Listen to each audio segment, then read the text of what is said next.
I'm Paolo. I'm a solutions architect at Dropbox. What this means is it's a really fancy name for a technical guy that works in a sales department. So I help people understand technical enterprise architectures and how Dropbox fits into all of that. Today I'm here to talk to you about Hack Week. Hack Week is a critical component to explain how we design products at Dropbox. It's a really magical experience, and I think that you'll get a lot of good ideas from that. Just to give you a bit of background about myself, I worked previously at other companies. I worked at Amazon, at Google, at Symantec. I used to run IT for a newspaper. I'm sorry, like somebody always makes mistakes. That was mine. That was an interesting career change, but I came back to tech. I joined Dropbox a couple of years ago.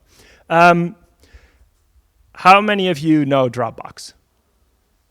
Okay, so I'm going to make this very, very quick. So, what is Dropbox? For those of you that are not familiar with the product, Dropbox is just a platform to collaborate in the cloud. You put your files in there, you share them with the people that you care about or you want to collaborate with, and our mission is to simplify the way people work together.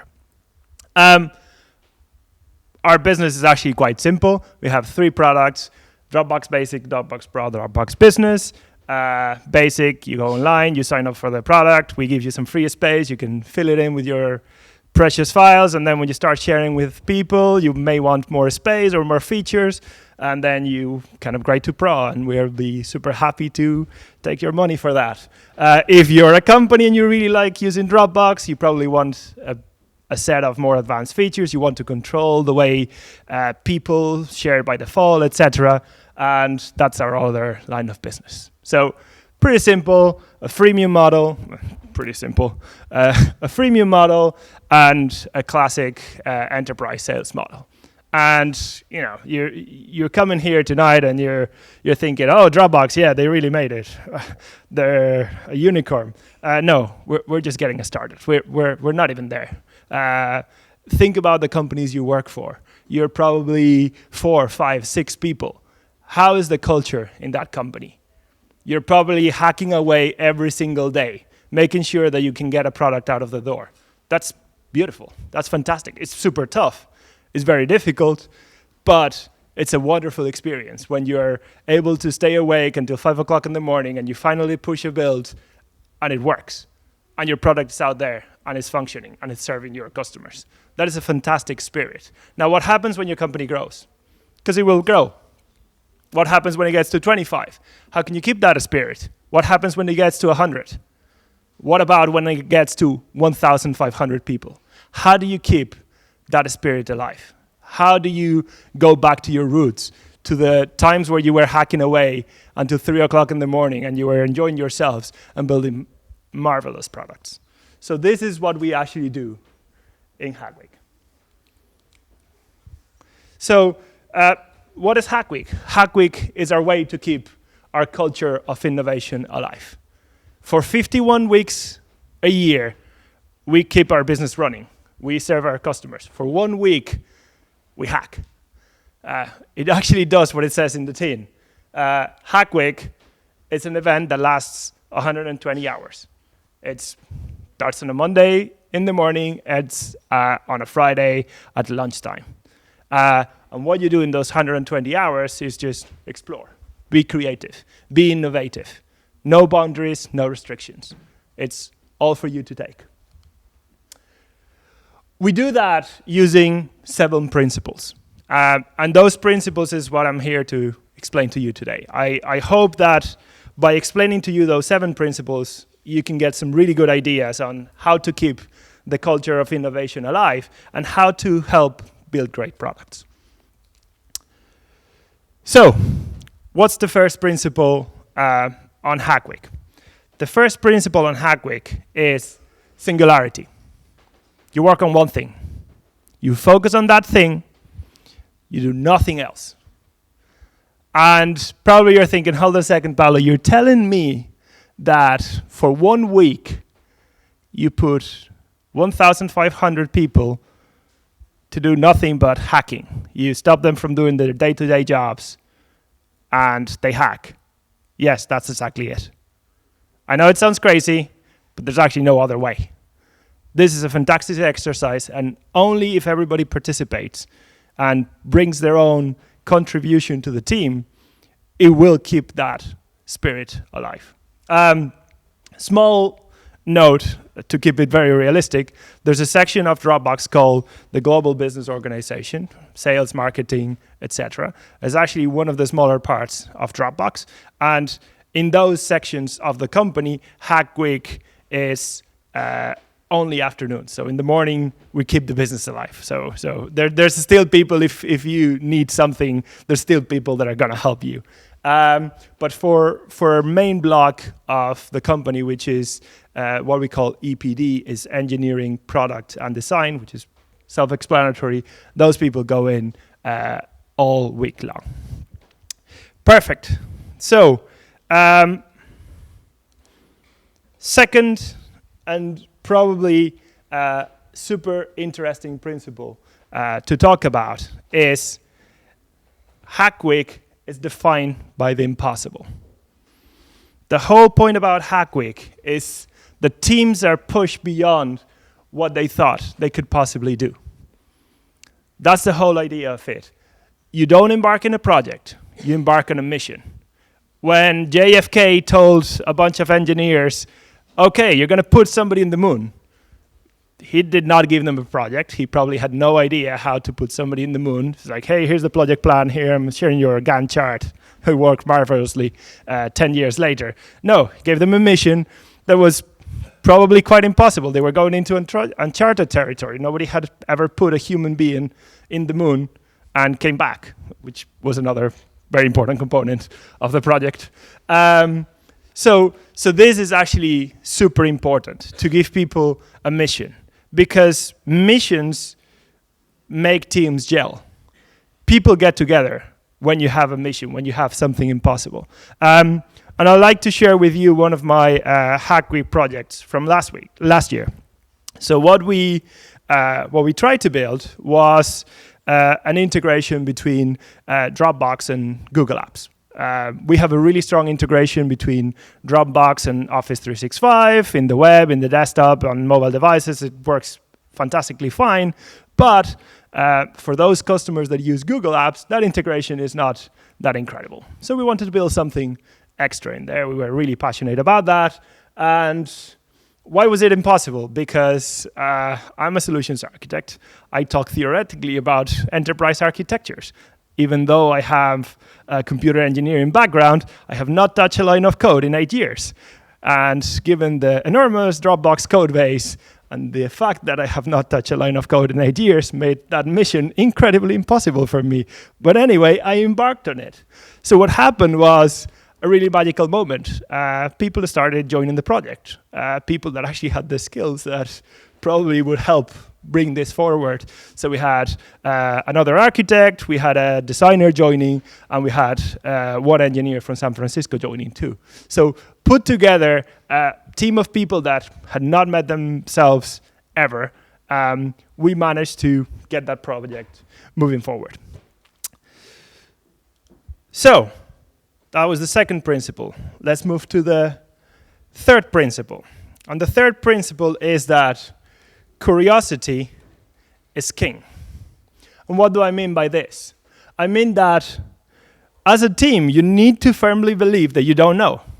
You need to look at the problem as if you were a kid. Like a 2-year-old has no idea what's going on, but he or she will ask questions. I know I have a little one at home, and that's all she asks. Why that? Why that? Why that? I'm like, I don't know. But that's the right attitude. Why? Because you need to lead with inquiry and not with interpretation. And this, for me, was an extremely humbling experience because I used to be a Google Apps administrator. And I thought I knew what a product that integrated with Google Apps needed to look like. And, I laid down my project and I painted it in the whiteboard. And then the designer in our team, she's like, okay, but why this and why that? And she literally sat me down and did an interview, like a user experience researcher interview. And because I was looking at it with a beginner's mindset, I'm like, okay, cool. I'm just going to sit down here. I'm going to be interviewed. And when I'm actually answering those questions, I'm realizing that I got it totally wrong because I came in with my preconceptions, and somebody else coming in with the questions helped me understand what was important. So we iterated over the model that we had, and we probably went through 5 or 6 iterations in one day just to finalize a model that we thought was good. Hey, so it was that curiosity that helped us build a better product, because had she not asked those questions, I would come in with preconceptions, and that would have not helped us move forward. It would be just exactly the same stuff. That's not how our board looked like. I actually have a picture, but it's all in black marker and a whiteboard, and it didn't look that cool, so I put this one that has post-its. It's much nicer. But it's actually a real project. Principle number 4 is devotion to craft. If you think about it, look at the people around you. You did not come here because you're going to make money out of listening. I don't know. To me, definitely not. Or Alexis, probably you'll make some money out of that, or at least you're not going to lose it. But you came here because you value your craft. You want to be better at that. And I think that is something that in an entrepreneurial world, we value a lot. We are passionate about our craft. I'm passionate about my craft as a solutions architect. I go to a customer and I want to build a better architecture for them, even if that involves not using our product. I'll be honest and I'll tell them, listen, sorry, it does not fit in what you're trying to do. And if I don't do that job, I want back to the books and I'm going to learn how to do it better, because I like to master my craft. That's why my business card doesn't say head of master of solutions architect. It says solutions Jedi. I master my craft. I like my craft. This is exactly what is important for us in Hack Week. We want to master our craft, and we pursue perfection. And obviously, you cannot achieve perfection working in a project for 5 days, but you need to get as closer as possible to this, because mastering the craft gels your team together. Perfect. This is actually a very interesting thing that we did in Hack Week. I think it was 2 years ago. And it was actually a printing system, so silk screen printing, where you just pass the bar and ink infuses into paper or T-shirts, which is what we use it for, and it was pretty cool. So it's not all about technological problems that you're trying to solve. It's also about sharing your craft in different ways. And we'll talk about that. So, principle number 5, and to me it's probably the most important one for Hack Week and how we try to build products at Dropbox. It's challenging the status quo. It's saying, okay, I have the chance to be proven wrong. Let me try that. Or something that is probably not as cool, but you have the chance to prove somebody else wrong, which is sometimes also useful. Teams can actually take completely divergent ideas, can take ideas that you're not able to work on your day-to-day basis because your product team tells you, okay, this is how we want the product to look like. But if you're passionate about something, you can say, okay, no, I'm going to do this completely different approach, and I'm going to prove that that approach actually could work. Basically, what we're trying to do is push ourselves and make sure that we're not stuck in the same place over and over again. I have to admit that my Hack Week project for 2015 was an absolute disaster. Well, actually, not an absolute disaster, but it was bad enough. So we didn't manage to get a minimum viable product to demonstrate. It was honestly really disappointing for me. I was like, I almost wanted to cry because after working on it for 5 days, I had nothing to show except some beautiful design from our designer, which is actually what we ended up showing. It's like if you do very good PowerPoint animations, you can actually get away with a lot of stuff. Tip. But the fact that the product was not viable didn't mean that it was a waste. it was actually something that sparked debate. People looked at it, and part of the product team actually had interest on it. It was like, okay, cool, you managed to push a boundary. Let's go and explore it forward, because you managed to do a valuable contribution. And I think that in itself is actually a great achievement for any project in Hack Week. Obviously, there are way better projects than that, and they actually achieve completion. Sixth principle of Hack Week, so only 2 to go. It's actually a shared act of creative freedom. And I think this is super important, because nobody told me that, oh, Paolo, what you're trying to do is super ambitious. There's no way you're going to do it. No, I decided to do it. I decided to share it with my colleagues, and people decided to join that team.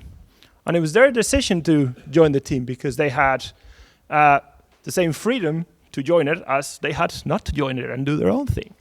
And I think it's really important that their choice is our choice. Us as a company decide that whatever their choice is, it's actually a fantastic choice. So what you see in the picture there behind is actual Dropboxers enacting the Dropbox the musical. So a bunch of people got together and said, we need to do a musical about what life is at Dropbox. Which sounds totally crazy, but it was amazing. Like, I was watching it, and I was like, oh my God, this is amazing. Broadway amazing. I've never been in a Broadway show, so I guess it's Broadway amazing. And really, I think what's really important about the shared act of creative freedom is that creativity, it's actually an end of Hack Week. We force ourselves to be creative. It's not that, oh, in the process of building some product, we're going to be creative and we're going to build a great design. No, it's actually a means. And I think it's a great segue to the last principle of Hack Week, which is it's all about absolute collaboration. And collaboration, it's also a mean. If you get a group of people together that are passionate about what they're trying to do, they're going to bond as a team. I ended up working with a team of 4 people, of which I only knew 1. I learned about their lives because we were in the same room for 5 days. About their lives, about their passions, about their origins. And that made us, as a company, much better. Because we shared and we collaborated for 5 days. But not only you actually use this to bring your people together. We use this to bring other people from outside. So it's not only our ideas, it's the ideas that are in the environment that we work in. So an example of this is one of my really good friend of mine. He works in research and development in Intel. I've known him for years. He started up his own company at 18. Did not go well because financials was not his thing when he was that age. Started up another couple of companies after that. Incredible career, fantastic engineer. He's working on Internet of Things. He came over to San Francisco for Hack Week. And you may think, oh, he worked in a super incredible project to help Dropbox build revenue. No. He actually worked on a project to detect if toilets were in use or not. And you may think, okay, hold on a second. Why would anybody work on a project to detect if toilets are in use or not? Well, our San Francisco office has the most inconveniently located toilets ever. It's actually really hard to get to the toilet. So people thought, wouldn't it be amazing if there was a way to know if the toilet is in use or not, so you don't have to wake up from my chair and go and check if it's in use or not? And they went ahead and built it. And this guy flew all the way from London to San Francisco to spend 5 days in a room with those people building sensors and testing things. Will this bring any financial value to Dropbox? I would say probably not. But that was not the point. The point is that a group of people sat down with a really incredibly talented engineer, expert on his topic, that helped them build things around Internet of Things. What if tomorrow we actually go into Internet of Things? Well, we actually have 4 or 5 people that actually know what they're doing around that because they work on a Hack Week project. And that's really what it's all about. Choosing incredible projects and work on them if you're passionate about it. So, to wrap up, so I don't want to overuse my time, 7 areas that we look at as principles on Hack Week. Singularity, defined by the impossible. Curiosity is the king. Devotion to craft. Defy the status quo. Shared act of creative freedom. And absolute collaboration. Hack Week in itself brings Dropboxes together. It's a quest to see what kind of magic we can pop out. Whether it's working on our products or anything else, the week is a chance to bond with all sorts of different teams in pursuit of a common love. While it's certainly a chance to teach and learn, Hack Week is Dropbox in its purest form. Uninterrupted, delightful innovation. And you may think, how does this really affect Dropbox? Well, just to let you know, 30% of our efforts on our current product roadmap are Hack Week projects. You probably use them every day. If you are a Dropbox business customer, you're using a Hack Week project. Dropbox Business was a Hack Week project. If you're using Dropbox file requests, you're using a Hack Week project. Dropbox file requests was a project called Drops that won the Ship It Award, which is like the one that is closest to being shipped. And we fast-tracked that one into the product. The fact that you can use your personal account and your corporate account with the same client, it's also a Hack Week project. 2-factor authentication, also a Hack Week project. So all those things that make Dropbox what it is today come from the innovation that we bring from Hack Week. And that's all I had for you today. Merci beaucoup.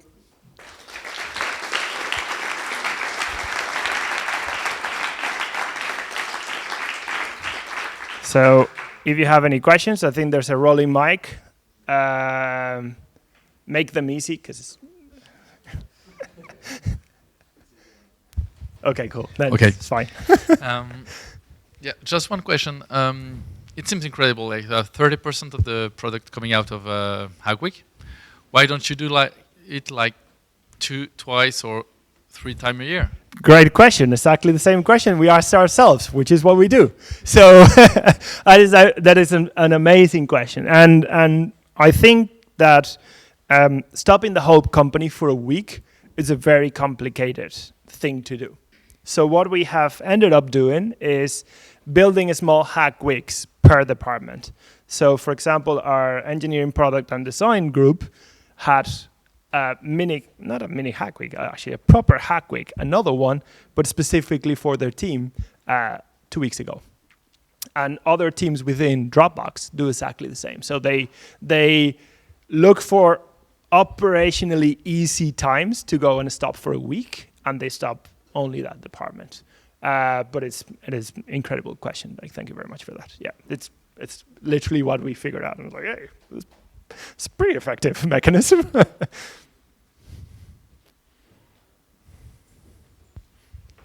Hello, thanks for the presentation. I wanted to know if the people of Dropbox, they just volunteer, or you offer them more money or motivation, or in terms of what? Like for I don't projects? know how to get people involved in external people, you mean?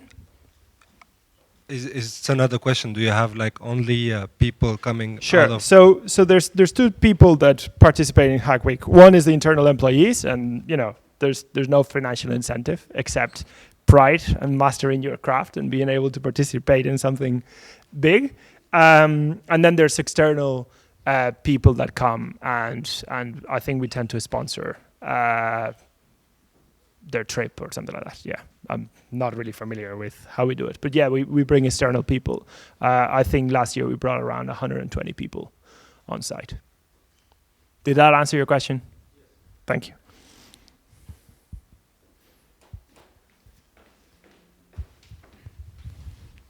Hello, everyone.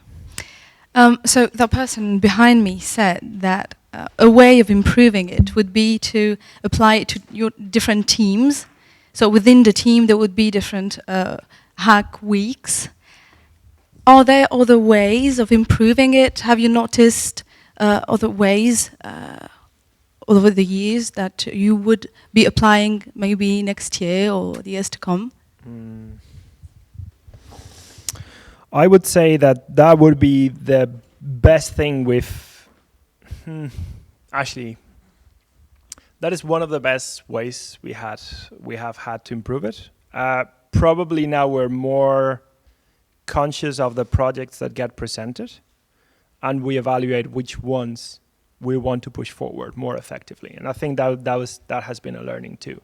So you're able to spot really which are the products that could be more impactful or that you could ship quicker. So there's actually certain awards for those type of projects. So imagine you have a project almost ready to go. Like after 5 days of hacking, it's like, you could ship it tomorrow. Okay, perfect. So we're able to evaluate that and take that into account in terms of moving them forward. And we're quite selective on which ones are actually pushed forward. Follow up? I can repeat it if you want. Yeah, so is it in terms of, you said that the one that could be maybe done very fast after 5 days, are there other priorities? Sure, it could be more impactful on the long term of the company. So think about something like dual account. So the fact that we have 2 accounts in one Dropbox, meaning you can use your personal and your corporate, so your basic or pro and your business, means that from a revenue perspective, you'll be in a better position to onboard more customers, and that's going to have a long-term revenue impact. So you could look into potential areas like that, and it's actually what we do. So not only we look at is it ready to ship, but hey, is this going to be a game changer for Dropbox, which is literally what we do, hack week. Welcome. Okay, I have 2 questions. So first, Okay. Sorry for my French accent. It's okay. I used to have a yeah, Spanish I accent, and hear I have a Okay. Irish accent, so it's fine. It's okay.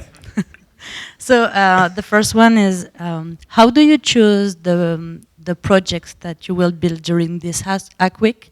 Very good question. And the second is, when you are developing something will affect directly the app, do you do user tests like in the end of design sprints? Yep, sure. So second question is about when you are doing something that affects usability. Or when something, something that you will build directly on the app, the Yeah. Dropbox apps, will you test it? Do you Sure. invite users? Good, perfect. Yes, great question. So I'll answer the first one first and the second one second. Wow, that was amazing.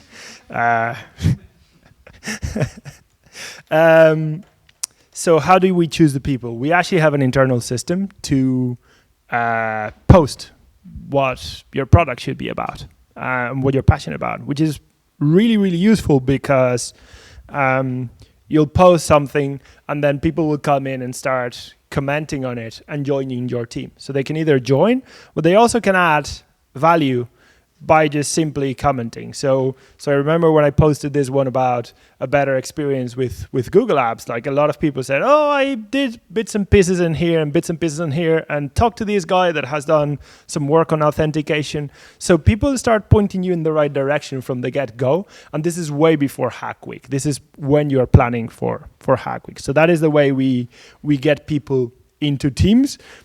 Then some other people actually joined, like on the spot on the Monday. Is like, yeah, I'm going to join this team. Great. So you have the 2 options. The second one around how do we test products. So obviously when we're doing a Hack Week, we'll test in internal test environments. But when we're pushing these products out to customers, we normally have several iterations of our production process. The first one is when we have things in alpha, we'll actually invite a handful of users and request from them that if they want to be invited to that alpha, they need to be very vocal on their feedback. And that is the first pass we do on the product. So we have our, let's say, our preconception of what the product is and what it should be. Well, actually, the product, probably the feature, and what it should do. But then when we meet real users that need to be using that, that's where we find out, okay, is it really useful for them? Should we change it? Should we keep it this way? So those first phases of iteration actually helped us define a lot of the products that we have today, because we thought that this was like the most amazing feature ever. And then the users are like, no, actually, this is not very useful to us, but this would be. And this is where you get valuable feedback and you shift a bit your product. When we've done through those iterations in alpha, then we move into beta, and we actually make those available to certain customers. So for example, on the business product, we make them available in early access. So the feature is almost ready to go. It's almost production state, but we want to get more quantitative feedback from our customers. So we allow them to turn it on and off in their environment, and then they test it, and then they give us feedback. But normally at that point is more fine tuning that are like a really huge shift on the focus. We do that early on because the more you iterate, the easier it becomes to have a product that fits the customer need. I hope I answered your question. Really. Cool. Thank you. No problem. And I'm getting really in uncharted territory here because I'm not an engineer. So, I pretend to be, but I'm not. Okay, hi, great presentation. A couple of quick questions. I see from the slides your company has, looks like normal offices for everybody to work in. But since your company is about sharing information seamlessly with anybody, anywhere, what is your company's policy about working remotely? Sure. And the second question, real quick. Oh, sorry. It's a two-part question, okay? Sorry about that. The second one is a lot harder, I think.